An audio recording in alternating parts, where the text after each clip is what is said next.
Welcome back. For those of you who are new, my name is Natasha, and this channel is all about family, homeschool, and all the things that I find joy in and the things that I like to do, and I like to share them with you. Well, today's video is actually going to be a continuation from a previous video about homeschooling. I shared a video about how I started homeschooling and all the things that I did to start planning out what the year would look like and how to organize the year. Before I get into planning a homeschool day and a homeschool week, I actually kind of wanted to update you guys on what I've decided to change with our homeschool so far. So previously I had said that we're going to be taking off 3 weeks for Christmas. And as we've been getting closer to that, it's now November, Halloween has passed, I started thinking about, why am I taking 3 weeks? Why not take the whole month of December off? Now, not off completely, but I thought, we're getting to this point. We're now beginning week 11 this week of school, and it's been a great 11 weeks, but we're starting to feel, everybody gets to a point where they're starting to get a little tired. Things might be getting a little monotonous, and you want to mix it up a little bit with something a little different. Another way that I've decided to kind of mix things up and change things up is to have monthly themed parties. So for the month of September, we had a fall party, and then October obviously was Halloween. We had a big Halloween party, and it was on the weekend, but that was sort of included in our homeschool family plan. For the month of November, at the end of the month, we're gonna have our first poetry tea time. And then it comes December, and we really kind of thought, we want to do something Christmassy every day of the week. But I decided I wanted to take a break from our regular curriculum. And so what I've decided I'd like to do is for the 4 weeks of December, we are going to stop all of our other curriculum. And we're going to actually do this, which I did last year. Gather Round has put out a Christmas curriculum. And it is sort of it's not an Advent curriculum. It doesn't go through the Advent. I think we're going to do that separately on our own. But it does talk about the story of Christmas, as in the Bible, and the story of Jesus. And it goes through activities, baking, crafts, and things that you can do to give back to the community, give back to others who are in need, and different ideas like that. And it's broken down over 12 lessons. So you can break that up however you want, but I'm going to spread that out over the 4 weeks. And we're going to stop everything else and do this, along with some other activities that I'm going to plan, some crafts and baking and Christmas movies and other things that we're going to fit into there. The only part that I'm going to continue on that is part of a regular curriculum, only because it's such a long curriculum, is Story of the World, our history, which is 42 weeks. So we're going to continue that on, but that's just a short chapter that I'm going to read 2 times a week over the Christmas break. And I'm really excited about taking a long, nice stretch off for Christmas and really make it meaningful and special and fun. And I think we've all deserved a really nice long break because we've put in a lot of work these past 11 weeks. And so this will take us up to week 13, and week 14, we're going to begin 4 weeks off for just doing Christmas, and we're excited about it. I haven't told the kids yet, but we're excited. I'm excited about doing something different and fun and relaxed.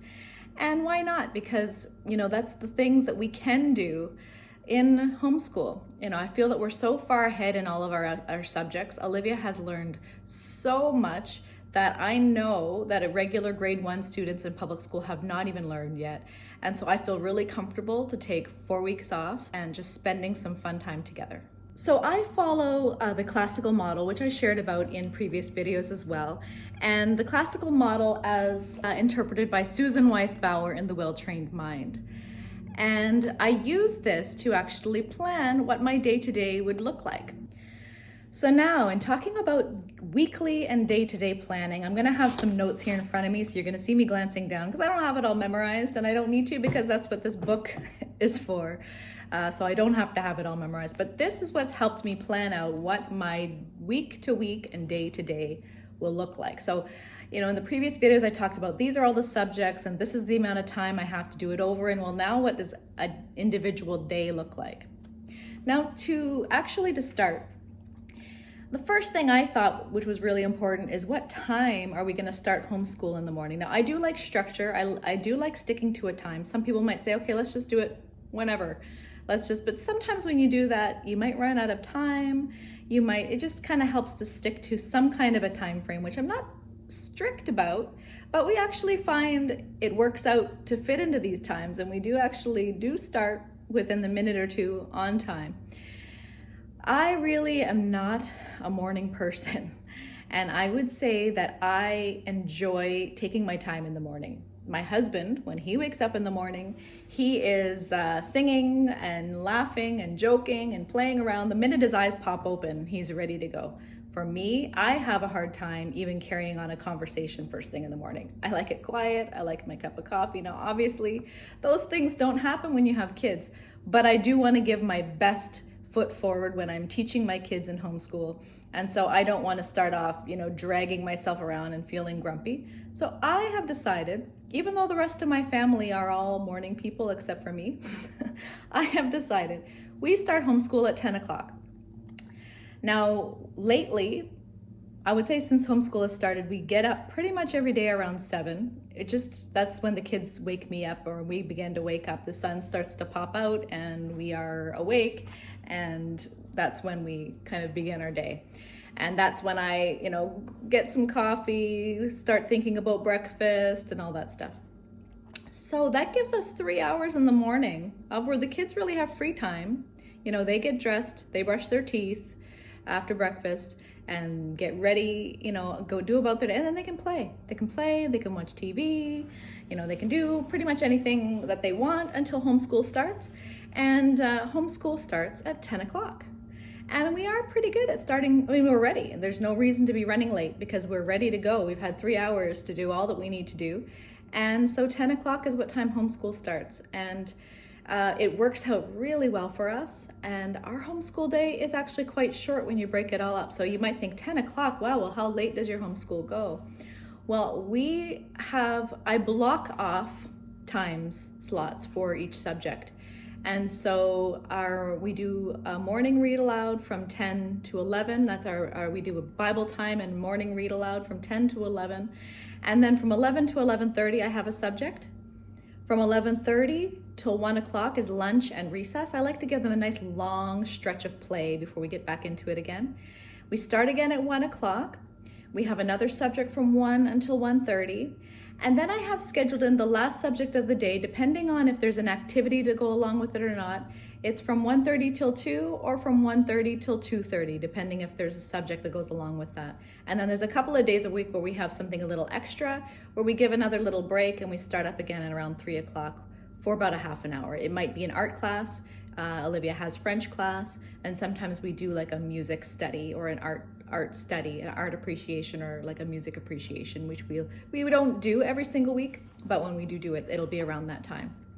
And that is the way that I've laid out our time. And so then I have here my notes. And so then I looked at, well, how often should we be doing each subject according to the classical model?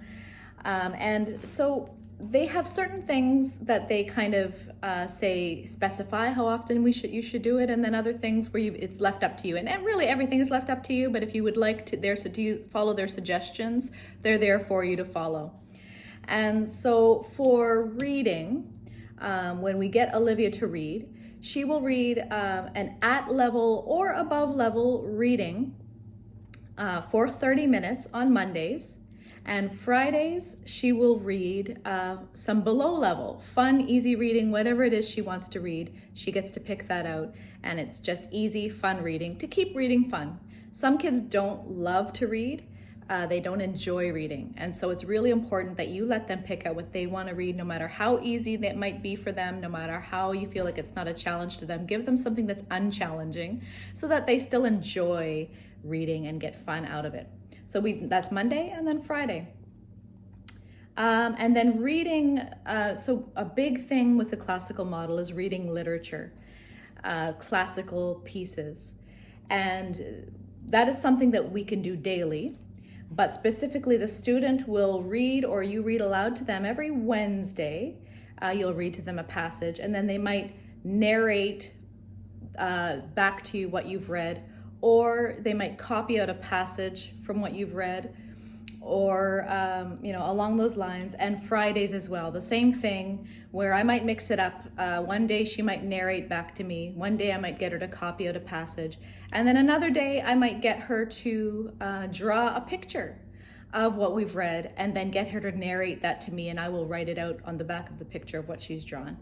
And that's really about reading comprehension and also getting in the classics. So for reading literature, that is Wednesdays and Fridays. So that's what I fit into my week.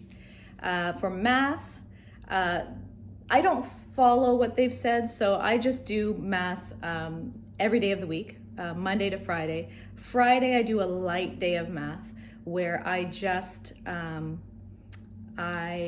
make it maybe a few problems if we haven't finished off a few things, like review that she might have had a little bit of a harder time understanding, and then math games. I try to just do some math games on Friday. History, we do that 2 days a week. So I do history on Monday and Wednesdays, and then the Tuesdays and Thursdays we do astronomy. And Wednesdays, every other Wednesday, we have one Wednesday that is art, and then the other Wednesday will be French, and then back to art, and then back to French. And that's what we do. That's how I lay out all the subjects.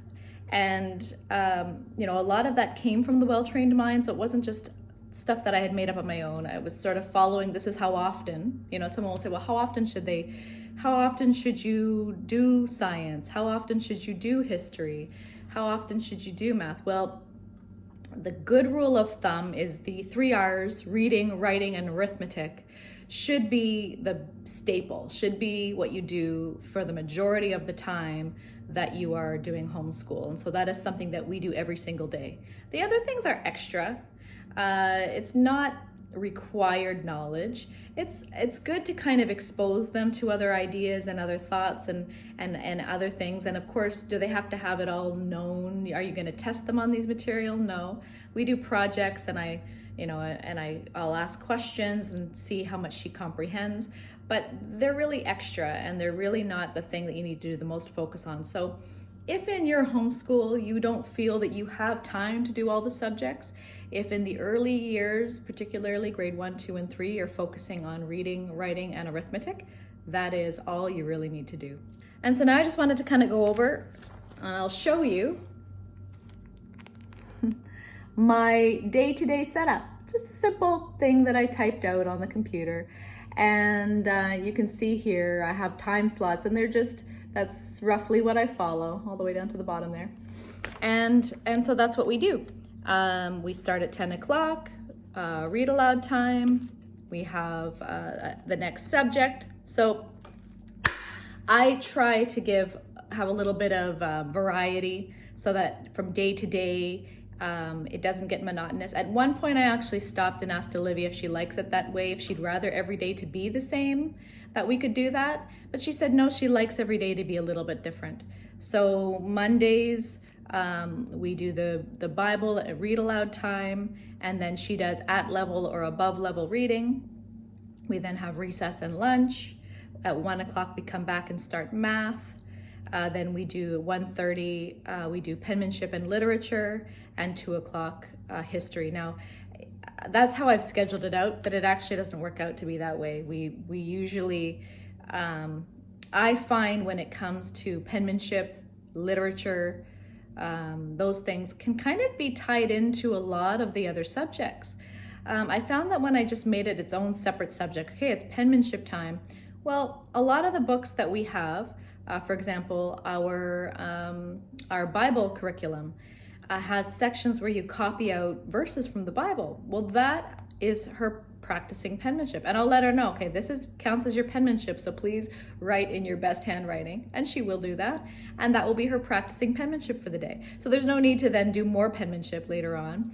And when it comes to literature, well, we've done read aloud all morning, and we are reading the classics right now, the Chronicles of Narnia. And I'll get her to narrate to me, draw a picture about what we read about, write down, copy out a line that was her favorite line from that chapter of the book that we've read. And so I combine a lot of it when it comes to that. I found when I had time, she doesn't enjoy, which I've shared a couple of times in previous videos, that she doesn't enjoy writing. And a lot of that, I believe, has to do with the development, her muscle development, and that her hand gets tired. And she actually was getting a sore thumb, where we found she was holding the pencil kind of in a strange way, and it was causing a callus to form on her thumb. So what we did was we got this elastic, and we fit the pencil in. This is the pencil. And we did this trick that I found on YouTube. And that actually has helped, and has helped her hold the pencil in her hand and feel a lot more comfortable. And you can look up, there's so many different tricks that you can find of how to teach how to hold a pencil. But part of that was, I think, was the problem. And so when her hand is more comfortable and it builds up the muscle strength and gets stronger, she will not dislike writing quite so much. But I think that is all I really wanted to share. I feel like I'm starting to repeat myself, which I have a tendency to do. But if there is, when it comes to homeschooling, I have a lot to share. If you have any questions that you have for me, please comment below. I would be happy to make any videos on any topic that you would like. And I do plan on maybe making a few videos on some of the curriculum that we are really enjoying, like our Story of the World History and like our Apologia Astronomy. They're both excellent. And I could do a little book review on that, and I'm thinking about doing that in the upcoming future. But I thank you so much for watching, and I will see you in the next one. Bye.